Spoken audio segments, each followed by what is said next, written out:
and computational anything, simply just going into that space and seeing how people ended up there, or seeing or asking people, hey, I'm not interested in this, but do you know someone who's interested in what I'm interested in and their stories? I think that's also very valuable. Yeah, likewise. And I'd say that ahead of the program, before the program started, whenever we were matching with mentors and meeting them based off research interest, those conversations were really, really helpful, and, kind of setting the table, because, a lot of things definitely came to mind when I thought about, like, okay, New York, physics research. It was comforting to know that, like, my cohort and my peers are going to look like me, but nonetheless, that was still like a lot that was on my mind ahead of the internship. And about in the first week or so, whenever, getting adjusted and settled in, I was like, wow, this is not only is this like research really cool, but the people are really cool and everything is really cool. So that was like, that kind of kept things cool. But yeah, that was probably the most just such an opportunity. It was very I wouldn't say maybe calming, but it definitely brought comfort to know that not only is like, regardless of like what I do, how things go, not only is it a supportive environment, but this is also stuff that really excites me. So I was really happy to be there. I personally thought it was too good to be true. When I first found out about the program, it was only their second year. What was it, the first year doing it in person, I believe? Yes, so I did it the first time in person, and when I saw it, they were like, oh, you can come to New York and we'll pay for everything. I didn't think it was real. Like, who does that? Who has the money to do that? And I didn't know anything about the Summit Foundation at the time, so I thought it was fake. And I told my mom, and she was like, no, that don't even sound true. Until I got the housing arrangements, and they sent me where I was going to be staying. And of course, I got on apartments.com and I started looking at the rent, trying to figure out if this is real. And that's when it hit me. When they were like, oh, you're going to be in this room, and this is your roommate, and this is when you fly in. They send me my ticket for my flight and all those types of things. That's when it hit me. And I was like, oh my goodness, this still don't feel real. It didn't hit me until I got there. It didn't hit me until I got there and I had a car waiting on me. And I got in the car and they drove me to my apartment. And that's when it was just like, oh my goodness, this is real. And up until that point, I was just, I would use the word scared, but I would also use the word skeptical. So I think it would have been really helpful to come to an event like this to actually speak with somebody who's done it before, somebody who can advocate for it, because it really does sound too good to be true. I would definitely add, like, yeah, that as you were saying, like, whenever like things start having my name on it, like name tags, I'm like, oh, it's me. Oh yeah. Your little picture, they ask for a picture, they give you ID. It's like walking through Manhattan to like a computational research center, dressed like how we're dressed right now in the middle of a New York summer for the first time in your life is just very surreal. And you go through that process a number of times while you're up there, and it's like, wait a minute, this totally can be something that I could do in my life, because at the end of the day, I'm kind of already doing it right now this summer. It's like, it brings a lot of reality to, it brings a lot of reality to, at least to my dreams that I have personally.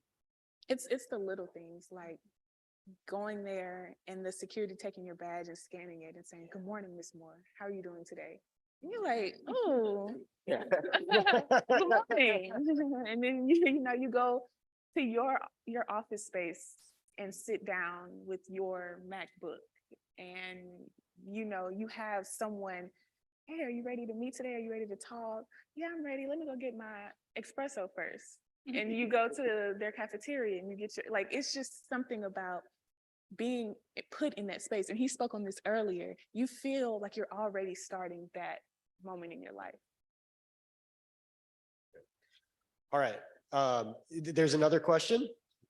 Simple question. Okay, let's do that. And then this might be the last question, because I do want to make sure we're staying on time, but go ahead. Yeah. So after speaking with Jay, like, we're really close. We go to the same university and hearing so much about the program. a lot of the students are interested. But to play off what y'all were saying and what they were saying yesterday at the luncheon talk, did this help you all see yourself as scientists? Because I'm hearing everything that y'all saying. It's like y'all living the life. So did it really like help you see yourself as a scientist and being a Black woman, being a Black man, as far as all that? I think it did because for a long time, I had an idea of what a scientist is. Again, somewhere hidden in some lab, some classroom, some something. And again, to be like, oh, these scientists, these physicists, these PhDs live in the middle of New York City going to go get drinks after work. What? Like, huh? I think that's what I needed to see because that's the type of life I want. I see like I can have not only be a scientist and be focused on like doing amazing things, but also have a life outside of that and not have to give up one for the other and to express myself and just chill and just laugh and I don't know, just not feel so stressed all the time. I feel like I never felt extremely stressed. I have a thing with stress is I feel so stressed at school all the time, being in a classroom right now in modern lab for 3 hours and like I don't understand what's going on.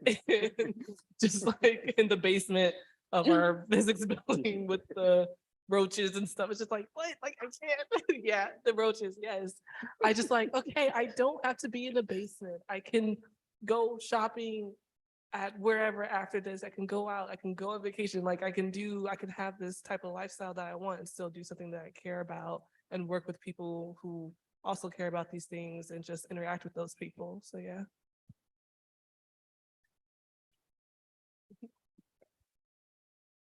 So maybe at this point, I think we're gonna get a photo with all of the speakers on the stage. So could I invite the speakers back up? And then after we get this photo, I'll ask everybody for one final round of applause, maybe, for all the speakers and the panelists. Could we do that now?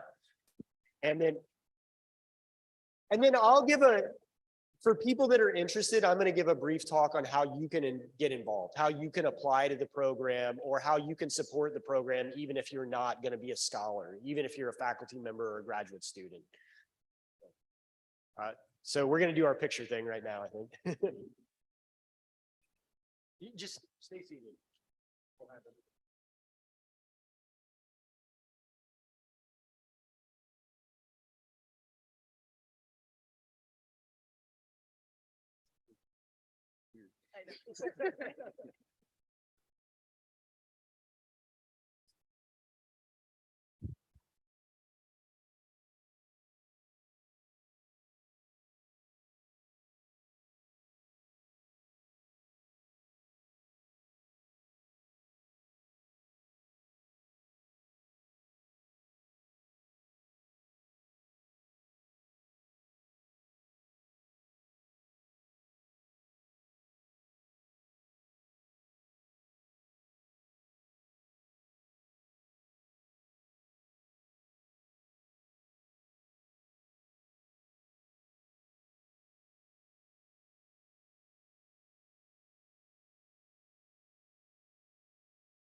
Let students, undergraduate students in your department know about this, right? Because not everybody was fortunate enough to be able to come to the NSBP conference.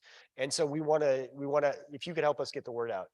But also you can get involved because we do a number of different things, right? We talked about this a little bit.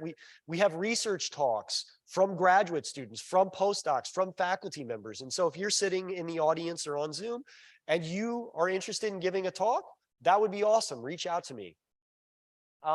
We have a number of panel discussions. So for instance, last year we had a panel discussion with 5 different Black grad students where they talked about what it was like to be in their graduate program. So they're in year 2 or year 4, there's no mystery for them anymore about what their program is. And so they can tell our scholars, like, hey, my program is really great because of this. So it gives our scholars an insight into what they should be looking for. So if you're currently a grad student, your insight in this kind of panel discussion would be really helpful. We also do a number of professional development activities like actively developing graduate school application materials. And so we're always looking for people that have been through this process to help contribute to it. If you're interested, like I said, the final word is just email me and we'll find a way to integrate you no matter what it is. And so I think with that, that's it. Thank you. If you're out there and you're interested in this program, talk to me or talk to any of the scholars that are in the audience. We'd really like to talk to you about this program and how we could get you involved. So that's it. Yeah.